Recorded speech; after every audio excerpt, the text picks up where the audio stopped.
नमस्ते प्यारे विद्यार्थियों। हमने हमारे पिछले वीडियो में जो आरएनए का प्रकार है टीआरएनए, उसके बारे में हमने विस्तार पूर्वक चर्चा की थी और उसके साथ ही राइबोसोमल आरएनए के बारे में भी हमने उसके बारे में जाना था कि राइबोसोमल आरएनए का क्या काम होता है और कहाँ उसका निर्माण होता है और कहाँ जाकर वो साइटोप्लाज्म में किसके साथ जुड़ता है। तो ये चीजें हमने हमारे पिछले वीडियो में चर्चा की थी। उसी का नेक्स्ट वीडियो हम यहां पर लेकर मैं डॉक्टर जेबी खान आपके समक्ष पुनः हाजिर हूं, ये वीडियो लेकर राइबोसोमल आरएनए। तो आप यूट्यूब चैनल को लाइक एंड सब्सक्राइब जरूर करें। तो विद्यार्थियों, यहां पर हम चर्चा करेंगे राइबोसोमल आरएनए की, आरआरएनए की। तो राइबोसोमल आरएनए जो है वो क्या होता है? यह राइबोसोम के निर्माण में भागीदारी अपनाता है और कुल आरएनए का 80% 80% ऑफ टोटल आरएनए का निर्माण करता है। यानी सबसे अधिक मात्रा में अगर कोशिका में होता है तो वह राइबोसोमल आरएनए ही होता है। ये जो राइबोसोमल आरएनए है यह न्यूक्लियोलर ऑर्गेनाइजर यानी गुणसूत्र का वह भाग जो न्यूक्लियस से जुड़ा होता है, वहां पर इसका निर्माण होता है और साइटोप्लाज्म में पहुंचकर यह राइबोसोम के निर्माण में भाग लेता है।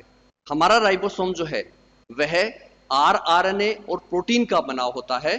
तो उस राइबोसोम में भी लगभग 60% जो भाग है वह हमारा आरआरएनए का होता है, आरआरएनए का होता है। इसके अलावा यह प्रोकैरियोट कोशिका में वहां पर न्यूक्लियस नहीं पाया जाता, इसलिए वहां सीधा ही ये क्रोमोसोम अथवा हमारे डीएनए से इसका निर्माण होता है। प्रोकैरियोट और यूकैरियोट्स में अलग अलग प्रकार के आरआरएनए पाए जाते हैं। प्रोकैरियोट्स में 3 प्रकार के होते हैं और यूकैरियोट्स में जो है वह 4 प्रकार के होते हैं। तो प्रोकैरियोट्स में जो 3 प्रकार के हैं 23S, 16S और 5S, इनका निर्माण गुणसूत्र के या डीएनए के एक ही पार्ट और एक ही जगह से होता है। परंतु यूकैरियोट्स में जो 4 प्रकार के राइबोसोमल आरएनए पाए जाते हैं उनमें से 28S, 18S और 5.8S, इसका निर्माण तो, इन तीनों का निर्माण तो न्यूक्लियर ऑर्गेनाइजर यानी गुणसूत्र का वह भाग जो न्यूक्लियस से जुड़ा होता है वहां पर होता है।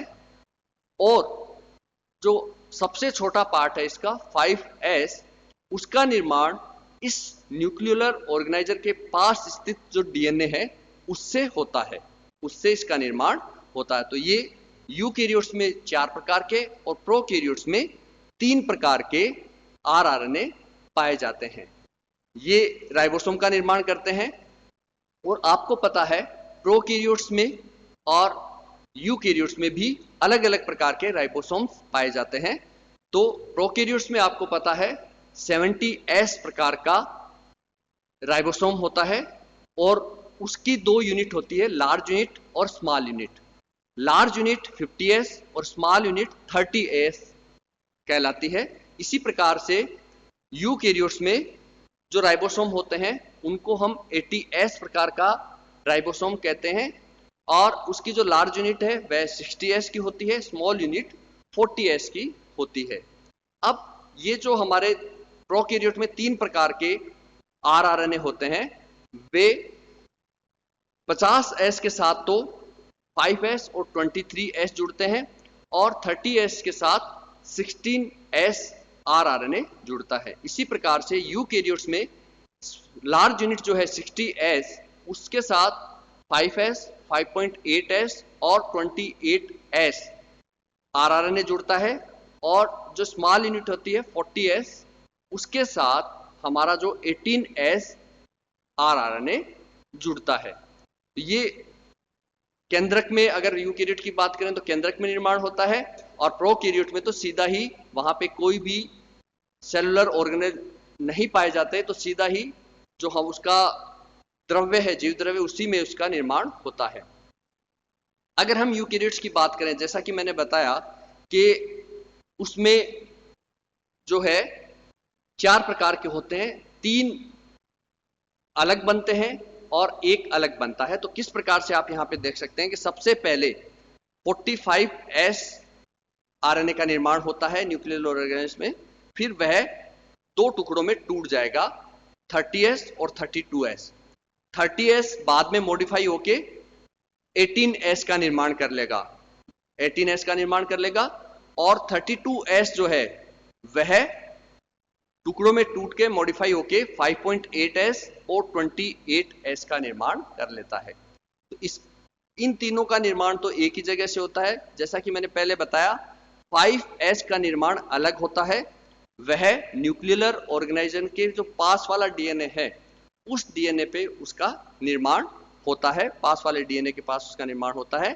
तो ये बाद में अलग से बन के आता है।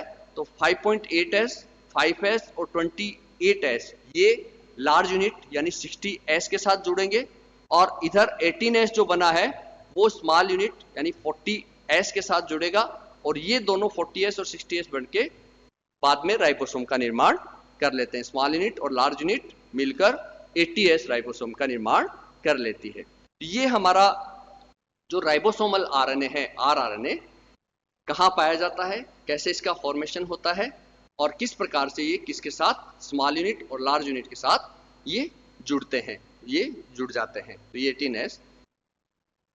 इसके अलावा विद्यार्थियों कुछ टर्म्स आरएनए से जुड़ी हुई होती है। जो हमारा राइबोस न्यूक्लिक एसिड है, कुछ टर्म्स है यहां हम पे चर्चा करेंगे, जैसे कि SNRNA, स्मॉल न्यूक्लियर आरएनए, ये न्यूक्लियस में पाया जाता है। छोटा सा स्मॉल फ्रेगमेंट होता है आरएनए का, न्यूक्लियस में पाया जाता है।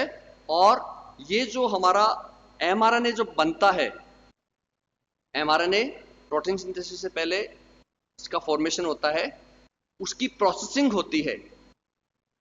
होती है।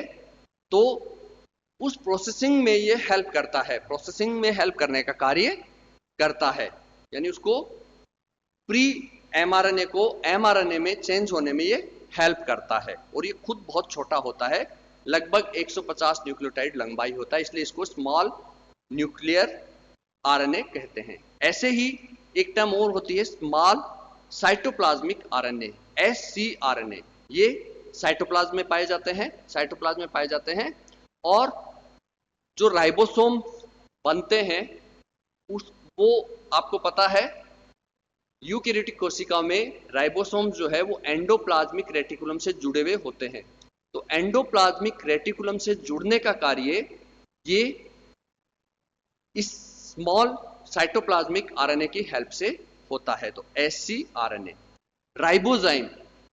राइबोजाइम जब आरएनए एंजाइम के रूप में काम करे, आरएनए एंजाइम्स के रूप में कार्य करे, तब उसे हम राइबोजाइम कहते हैं।